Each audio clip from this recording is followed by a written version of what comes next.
Hello दोस्तों, कैसे हैं आप। तो आज हम पढ़ने जाएंगे नाइन्थ क्लास के मोस्ट एक्सपेक्टेड क्वेश्चन जो कि पेपर में आने के बहुत चांस हैं। अच्छा, ठीक है, समझ गया। उम्मीद है आप अच्छे होंगे और बढ़िया होंगे।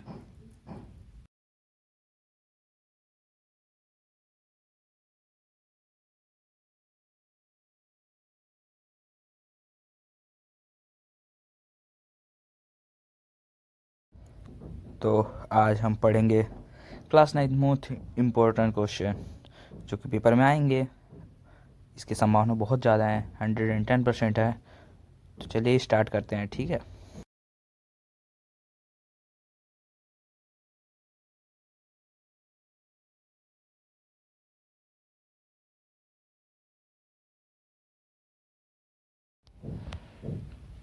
तो क्या आप रेडी हैं नाइन्थ क्लास के क्वेश्चन करने के लिए और पेपर में 100 आउट ऑफ 100 लाने के लिए?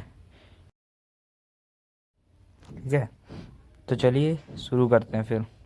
देर किस बात की। अब आपको 100 में से 100 लाना है। आप बहुत अच्छे वीडियो पे आए हैं।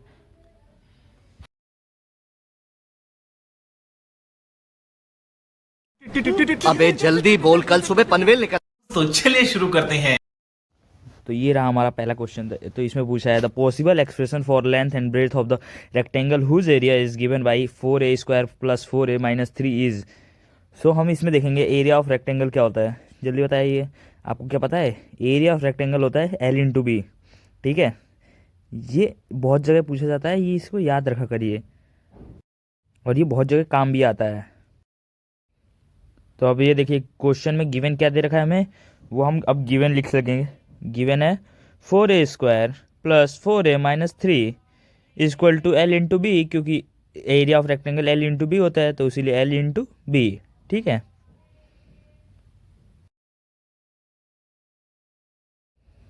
अब जो ये गिवन था इसका हम फैक्टराइज कर लेंगे। आपको जैसे मैंने लिखा है ऐसे लिखने की ज़रूरत नहीं है, मैं आपको बताने के लिए ऐसे लिख रहा हूँ। आपको ये फैक्टराइज करना है बाय मिडिल टर्म स्प्लिटिंग के मदद से। क्या आपको आता है मिडिल टर्म स्प्लिट करना? अगर नहीं आता तो हम मैं जल्दी इसके ऊपर भी वीडियो निकाल दूंगा, आप इस यहाँ पे भी सीख सकते हैं। आप इसमें जब तक देख लीजिए मिडिल टर्म स्प्लिट कैसे करते हैं। तो पहले हम लिखेंगे 4a² प्लस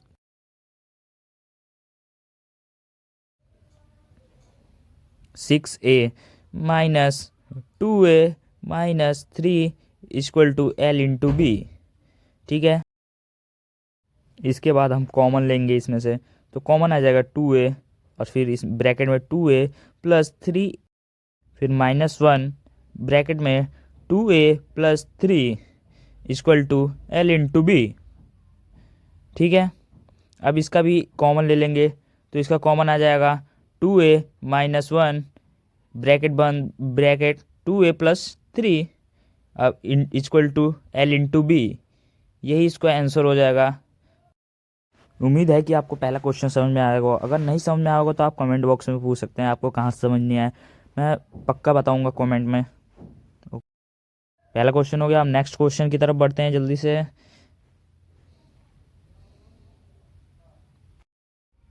तो ये दूसरे क्वेश्चन में पूछा है 1 angle is equal to 3 times is supplementary, the measure of the angle is. तो चलिए इसे भी सॉल्व करते हैं। तो लेट एंगल बी एक्स, हम एक्स मान लेंगे एंगल को। ठीक है, इसके बाद हम सप्लीमेंट्री एंगल कैसे निकालते थे। Supplementary angle equal to 180 - x, जो भी एक्स होता था उसमें से 180 माइनस कर देंगे तो जो एंगल होगा वो निकल जाएगा, क्योंकि सप्लीमेंट्री एंगल 180 का होता है, ये आपको पता होगा।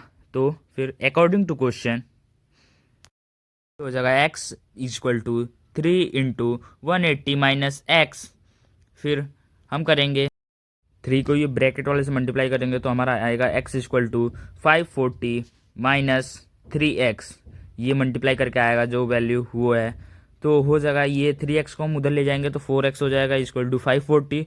तो x equal to 540 divided by 4, तो ये हमारा आंसर आ जाएगा ये हमने काट दिया। अब ये आंसर आया हमारा 135, मतलब 135 डिग्री हमारा आंसर आ गया। तो ये भी आसान था, बहुत ईजी था। आपको उम्मीद है समझ में आएगा। अगर नहीं आया तो आप जानते ही क्या करना है, कमेंट बॉक्स में पूछ लेना है। अब ये रहा थर्ड क्वेश्चन। इसमें पूछा है to straight line A B and C D cut each other at O if angle B O D equal to 63 then find B angle B O सी। ठीक है, बी ओ सी फाइंड करना है, कुछ नहीं करना है। दो लाइन है, ये बीच में से काट रहे हैं। तो एंगल बी ओ डी हमें क्या दे रखा है 63। गिवन क्या है B O D equal to 63 degree. ठीक है, और हमें फाइंड क्या करना है बी ओ सी। कितना आसान है, इससे आसान तो क्वेश्चन ही नहीं हो सकता। तो इसे हम क्या कर लेंगे, so angle B O D plus B O C equal to 180। और ये आपको पता होगा क्यों हुआ 180, लीनियर पेयर, कुछ नहीं, लीनियर पेयर। क्या आपको यहाँ तक समझ में आया? जल्दी बता दीजिए। अगर आपको समझ में आएगा तो ओके कर दीजिएगा। ठीक है, अभी हम आगे बढ़ रहे हैं। ठीक है, ठीक है, फिर बढ़ते हैं आगे। आपको उम्मीद है समझ में आ गया होगा।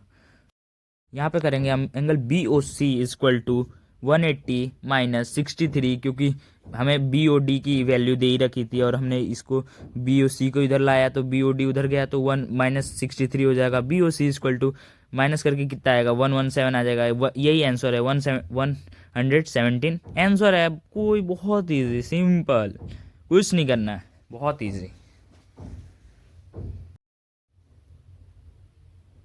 मोस्ट इम्पोर्टेंट, ये इम्पोर्टेंट क्वेश्चन है। ये आने के बहुत चांस रहते हैं क्वेश्चन, ऐसे क्वेश्चन। ये आ गया fourth question. Find the value of के if x minus two is a factor of P x. तो हमें x माइनस टू फैक्टर दे रखा है, तो x minus two is a factor of P x का फैक्टर दे रखा है। पी एक्स हमें की वैल्यू दे रखे एक्स स्क्वायर प्लस के एक्स प्लस 2k। तो x minus two equal to 0 होता है, तो x इक्वल टू 2 हो जाएगा। ठीक है, मतलब पी एक्स की वैल्यू क्या हो जाएगी 2। तो हम जहाँ जहाँ पे x है वहाँ पे 2 रख देंगे, x की वैल्यू 2। ठीक है, वही हम कर रहे हैं। एक्स स्क्वायर प्लस के एक्स प्लस 2k के जगह पे 2 जहाँ पे x है वहाँ पे 2 रख रहे हैं, बस कुछ नहीं करना है। 2 का पावर 2 तो वो 4 हो जाएगा, और 2k हो जाएगा प्लस 2k इक्वल टू 0। ठीक है, 4 प्लस 4k इक्वल टू 0। फिर 4k इधर आ जाएगा, फिर वो 4 उधर चला जाएगा तो वो किस में चला जाएगा, माइनस में। ठीक है, माइनस में चला गया तो अब k इक्वल टू -4 अपॉन में 4, तो ये दोनों कट जाएंगे तो कितना आ जाएगा -1। k की वैल्यू कितनी आ गई -1। बहुत इजी क्वेश्चन था, k की वैल्यू -1। उम्मीद है ये भी समझ में आ गया होगा। अब चलते हैं नेक्स्ट क्वेश्चन की तरफ पे। ठीक है, तो ये रहा हमारा नेक्स्ट क्वेश्चन। चलिए इसके सॉल्व करते हैं। क्वेश्चन आप पढ़ लीजिएगा। तो सॉल्व कैसे करेंगे, 3x माइनस 15, ये ब्रैकेट में है दोनों, x प्लस 5 ये भी ब्रैकेट में है, इसे भी बैंड कर देंगे, इक्वल टू 90 क्यों, कम्प्लीमेंट्री एंगल कितने का होता है 90 डिग्री का होता है, इसीलिए 90 डिग्री। ठीक है, अब इसे हम ब्रैकेट से बाहर निकाल लेंगे। 3x माइनस 15 प्लस 5 इक्वल टू 90 डिग्री। 90 डिग्री जो दो एंगल मिलके कम्प्लीमेंट्री, मतलब दो एंगल मिलके 90 डिग्री का बनाया है, उसे कम्प्लीमेंट्री एंगल कहते हैं, इसीलिए 90 डिग्री। अब इसे जो x है वो x के साथ कर देंगे, और जो नंबर है उसे नंबर के साथ कर देंगे। ठीक है, तो 3x plus x 4x minus 15 प्लस 5 कितना आ जाएगा -10 इक्वल टू 90। अब ये नीचे आ जाएंगे 4x, ये -10 उधर चला जाएगा, प्लस में चला जाएगा, ये 100 हो जाएगा। तो x की वैल्यू क्या आ जाएगी 100/4। अब इसे काट देंगे तो कितना आ जाएगा 25 आ जाएगा। x की वैल्यू कितनी आ गई 25। अब हमें इसको उसमें पुट करना है, जो इक्वेशन दिया था ना उसमें पुट करना है, तभी हमारा आंसर आएगा, क्योंकि हमें एंगल पूछा है ना कि हमें x की वैल्यू पूछी है। ठीक है, तो हम अब फाइंड करेंगे, क्या कहते हैं, उसमें वैल्यू पुट करके फाइंड करेंगे हम अपना एंगल। ठीक है, तो अब चलिए हम फाइंड करते हैं एंगल। इसमें भी कुछ नहीं करना है, बस जहाँ पे x है उसके x की जगह पे 25 कर देना है, और जो बोला है वैसे कर देना है। मतलब माइनस बोला है तो माइनस कर देना है, प्लस बोला है तो प्लस कर देना है। तो जैसे मैंने लिखा है 3x की जगह पे 25 लिख दिया, -15 इक्वल टू 75 - 15, ये हो जाएगा हमारा 60। एक हमें एंगल पता चल गया 60 का है। ठीक है, अब दूसरा एंगल को पता करने के लिए कुछ नहीं करना, x की जगह पे जो वैल्यू दी है जो हमने फाइंड की थी वही रख देना है, और जो बोला है वो कर देना है। तो 55 + 5 कितना होता है 30। ये रही हमारी सेकंड की एंगल की वैल्यू नहीं मतलब सेकंड एंगल। ठीक है, यही आंसर था हमारा। तो ये भी आसान था बहुत, आपको उम्मीद है समझ में आया होगा। ठीक है, नेक्स्ट क्वेश्चन की तरफ बढ़े। ठीक है, ये भी वेरी इंपॉर्टेंट क्वेश्चन है और ये जो सब मैं करवा रहा हूँ ये यही नहीं आएगा, मतलब इसमें से नंबर चेंज होकर आ सकते हैं पर आएंगे इसी में से क्वेश्चन, ऐसे ही आते हैं पेपर में।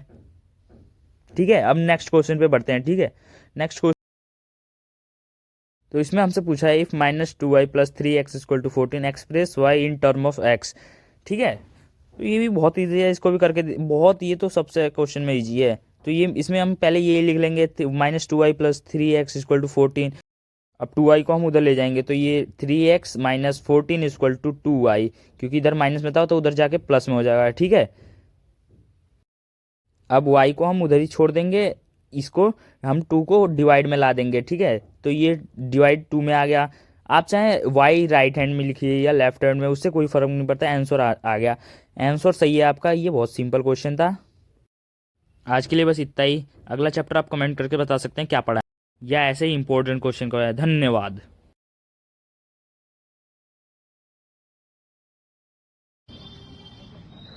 किरिश का सुनने का गाना दिल ना दिया